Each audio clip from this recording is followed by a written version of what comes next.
To explain how electrons move between shells or energy levels, we should go back to the old Bohr model of the atom, with the electrons traveling in circles in distinct patterns or orbits.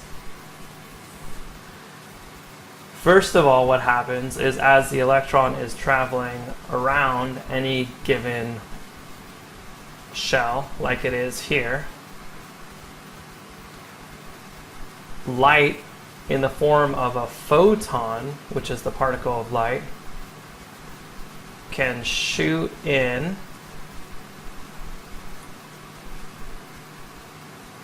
as a little spherical photon,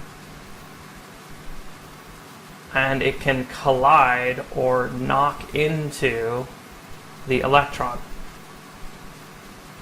What happens after it hits the electron? After it hits the electron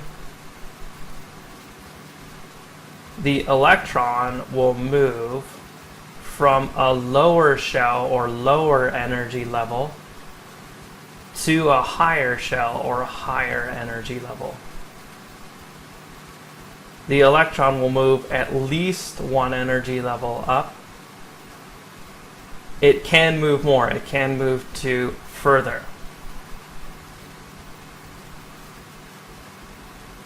This is a way of storing the energy that the photon imparted to it, or the photon gave it.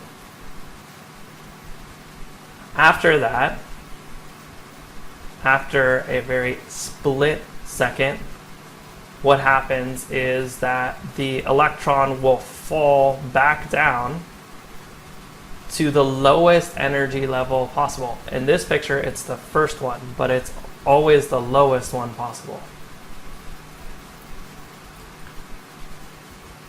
And when the electron falls back down as it's falling, what happens is it releases light again. So the photon will travel back out as the electron falls. This is a concept that is at the heart of all science. It's that energy is conserved.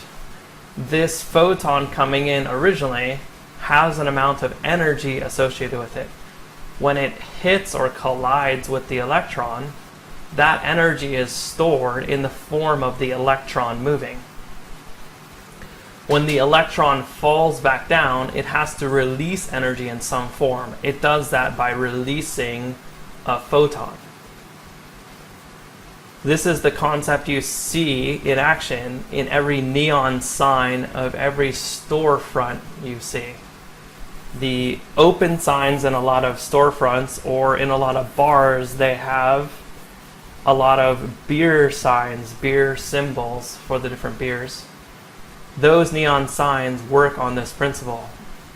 What you see is this photon of light being released from the electrons is traveling to your eye.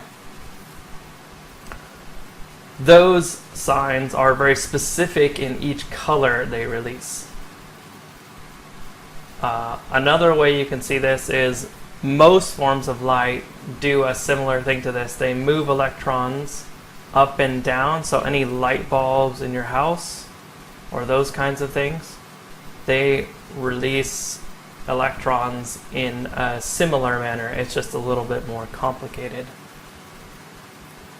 Instead of moving one energy level up and down in light, there are several energy levels going back and forth at once. The electron is moving around like crazy in slightly different forms.